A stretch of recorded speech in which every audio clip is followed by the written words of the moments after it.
ver o que é que a gente pode aprender sobre isso. Deixa eu fazer algumas explicações. Nós dizemos que a Bíblia é a palavra de Deus. Eu estou dizendo isso. Ela é a palavra de Deus, ela é infalível e ela é inerrante. Isso não significa que não houve erro de cópias. Pedro escreveu a sua primeira carta e mandou para as igrejas da Ásia Menor. As igrejas receberam e disseram, é uma carta do apóstolo Pedro, homem inspirado por Deus, isso aqui é a palavra de Deus, faz uma cópia, porque naquele tempo não tinha imprensa, né? Então a cópia era feita na mão. Aí fizeram cópias da carta de Pedro, a original, e leram a carta original de Pedro, e leram, como era feita de pergaminho. Você sabe o que é que acontece quando você usa muito tempo uma coisa? Ela se gasta, ela acaba, mas tinha cópia. Então passaram a usar cópia, e dizer, faz cópia da cópia. E depois faz cópia da cópia da cópia. Então, hoje nós não temos mais os originais. Aquela carta que Pedro escreveu, a carta de Paulo aos Romanos, nós não temos mais os originais, que são chamados de autógrafos. Mas nós temos cópias que datam do século II, do século III, século IV. Nós temos pelo menos 5.000 cópias do Novo Testamento e vários outros milhares de cópias do Antigo Testamento. Não existe nenhum outro livro que tenha tantas cópias. Vocês ouvem falar, por exemplo, de Aristóteles e Platão, não é isso? Vocês sabem quantas cópias tem das obras dele? E que não são nem dele, mas reproduzidas em outras. Às vezes não tem 10, 12 cópias antigas daqueles escritos. Não tem. E as pessoas ficam assim, puxa, mas a Bíblia foi copiada e não sei o quê. Se você for usar o mesmo critério que alguns ateus querem usar para desacreditar a Bíblia, você não vai acreditar que Aristóteles existiu, que Platão existiu, que Galileu existiu, que Homero existiu, porque a Bíblia é o livro mais bem atestado do mundo em quantidade de cópias que nós temos. Só que, já ouviram a brincadeira do telefone sem fio? Você tem uma fila de pessoas, né? Aí você diz para a primeira, o pastor Augustus é feio. Aí você tem que passar isso para outra pessoa. Aí você diz assim, ó, o reverendo Augustus é feio. Já mudou, né? Não é mais pastor, é reverendo, é feio.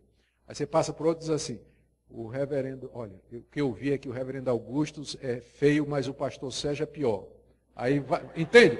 Quando chegar lá na última pessoa, já fizeram essa brincadeira do telefone sem fio, quando chega na última pessoa, que compara com a primeira, houve acréscimo, houve alteração.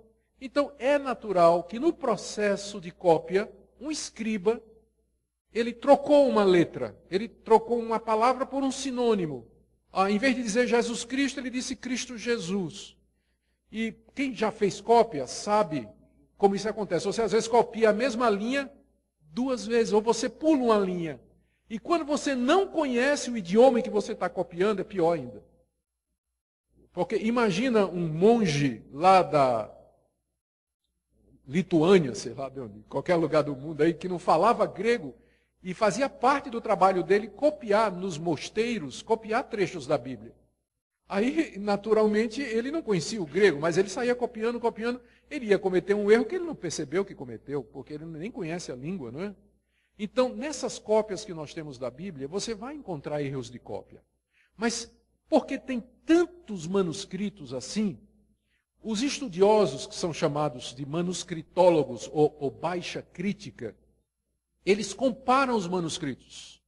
E aí nós podemos ter certeza quase que absoluta de 95% do texto original.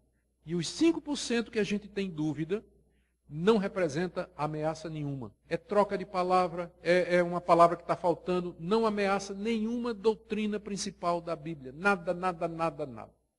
Então, quando você ouvir esse argumento, não, mas papel cabe tudo, você responde, inclusive a verdade. Papel cabe tudo, inclusive a verdade. Não é? Então, você tem as cópias e essa disciplina chamada alta crítica ou manuscritologia, que é uma disciplina científica, ela nos dá, alguns acham que chega a 98% de certeza, né, do que era o texto original. E que o que fica com falta de comprovação não afeta em nada as doutrinas principais da Escritura. Então, mas há erros de copista. Então, quando eu digo que a Bíblia é verdadeira, não estou dizendo que não houve erro nas cópias. O que eu estou dizendo é que Deus, na sua misericórdia, preservou a sua verdade através das muitas cópias e pelo estudo científico nós podemos fazer a recuperação.